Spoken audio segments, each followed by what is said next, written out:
जब गर्मियाँ शुरू होती है तब सभी को एक प्रॉब्लम बहुत सताती है। वो है कि हमारे होठों को मुलायम कैसे रखें। अब देखिए, जो लेडीज़ होती है वो लिप ग्लॉस, लिपस्टिक, मॉइस्चराइज़र्स इनका प्रयोग बहुत करती है, इसलिए उनको ये तकलीफ़ ज़्यादा नहीं सताती। लेकिन जो धूप में, हवा में बाहर जाते हैं, जो जेंट्स होते हैं, उनको भी कभी कभी गर्मियों में ये प्रॉब्लम सताती है, क्योंकि जब गर्मियाँ बढ़ती है तो हवा में एक प्रकार की रुक्षता होती है जो कि वात दोष के बढ़ने की वजह से होती है। और साथ साथ में कभी कभी पित्त दोष भी प्रकोपित हो जाता है, जिसकी वजह से ओठों की फटने की समस्या या ओठ मुलायम न रहने की समस्या हो सकती है। अब इसके लिए हम उपाय जानेंगे। तो गर्मियों में क्षारधर्मी उष्णता बढ़ती है, इसकी वजह से ओठों में एक प्रकार की ड्राइनेस हो जाती है। और क्षार धर्म को अपोज करने के लिए निसर्ग में या नेचर में बहुत सारे अम्लधर्मीय फलों की उत्पत्ति होती है, जैसे कि संतरा, नींबू, मौसम्बी, आम, इस प्रकार के फलों की निर्मित होती है।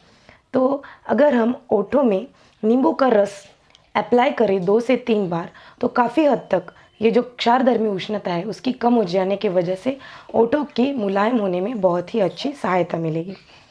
दूसरा जो उपाय है, तो आपके ओठों में अगर बहुत ज़्यादा ड्राइनेस है और रफनेस है, रुक्षता है, तो वो वात दोष की वजह से होती है।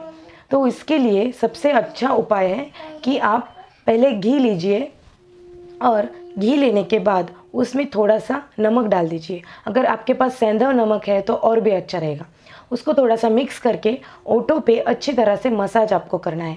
दिन में कम से कम सुबह और शाम 2 टाइम अगर आप इस उपाय को करेंगे तो आपके ओठ गर्मियों में भी और सर्दियों में भी स्निग्ध यानी मुलायम रहेंगे। तो आगे का उपाय मैं आपको बताने जा रही हूँ। थर्ड उपाय वो है कि आपको नस्य करना है। इसका मतलब नाक में औषधि को डालना। तो ये जो वात और पित्त दोष है, इसको कंट्रोल करने के लिए सबसे श्रेष्ठ दवा है वो है घी, गाय का घी।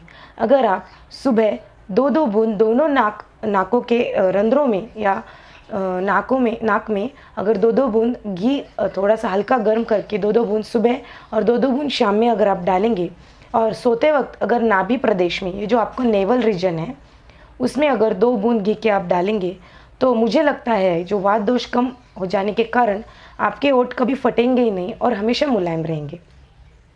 और आगे का उपाय है, अभी बादाम तेल तो बहुत अच्छा होता है, लेकिन हमारे घरों पे तो ग्राउंडनट ऑयल, इसका मतलब जो शेंगदाना तेल जो होता है, वो भी वात दोष को कम करने के लिए बहुत ही अच्छा उपाय है।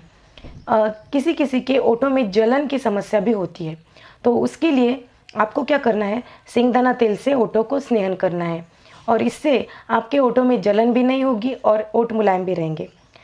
आगे का जो प्रॉब्लम बहुत लोगों में देखने को मिलती है कि वात दोष के साथ साथ उनमें कभी कभी ओठ ऐसे फट जाता है और उसमें इन्फेक्शन भी हो जाता है, पक जाता है, तो वो पित्त दोष के दुष्टि के कारण होता है। तो इसके लिए आपको उनका रोपण करना है। रोपण इसका मतलब कि घाव को भरना। तो घाव को भरने के लिए सबसे अच्छा उपाय है कि आप ब्रश करने के बाद 2 चम्मच तिल का तेल लें और उसका हल्का गर्म करके अपने मुंह में उसको भर के रखें। तो इसको गंडूश कहते हैं। कम से कम 5 से 10 मिनट अगर आप इसको भर के रखेंगे तो ओठ फटने की समस्या से आप राहत पा सकते हैं।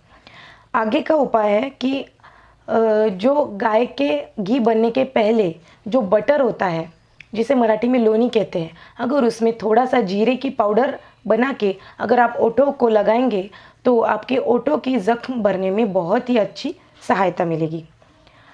आगे का एक उपाय मैं आपको बताने जा रही हूँ जो कि है कवल। कवल मतलब कि कुल्ला करना। जो हम खाने के बाद या ब्रशिंग के बाद जो कुल्ला करते हैं उसको कवल कहते हैं। तो आपको कवल किस चीज़ से करना है, बाज़ार में आपको फिटकरी, एलम, ये बहुत ही इजीली मिल जाएगी। तो आपको फिटकरी लेके आनी है और उसको पानी में थोड़ी देर भिगोना है और उसका जो पानी है उसके साथ आपको बार बार कुल्ला करना है। तो इससे आपके मुंह के जो अल्सर्स है, ओठों के जो अल्सर्स है, उसका रोपण होने में बहुत ही अच्छी मदद मिल जाएगी। आगे का जो उपाय है मैं आपको बताने जा रही हूँ, तो वो औषधि उपाय है। वो आपको गोली खानी है। तो खदीरादी वटी नाम की एक गोली मार्केट में अवेलेबल है, आयुर्वेदिक औषधि है वो। तो उसको आपको खड़ी शक्कर के साथ या मिश्री जो कहते हैं जिसे बड़ी शक्कर मिश्री, उसके साथ आपको 2-2 गोली 3 टाइम आपको मिश्री के साथ उसको मुंह में ऐसे घुमा घुमा के चबानी है। तो उसकी मदद से आपके जो फटे हुए ओठ हैं उनको बहुत ही अच्छी राहत मिलेगी। अगर फ्रेंड्स आपको ये सब ऑप्शंस पसंद आए और अगर ये आप ट्राई करते हैं तो आपको फीडबैक मुझे कमेंट सेक्शन में लिखना मत भूलिए। ऐसे ही यूज़फुल आयुर्वेदिक इंफॉर्मेटिव वीडियोस के साथ हमारे चैनल पे बने रहिए। Please subscribe. Be healthy and be ayurvedic. धन्यवाद।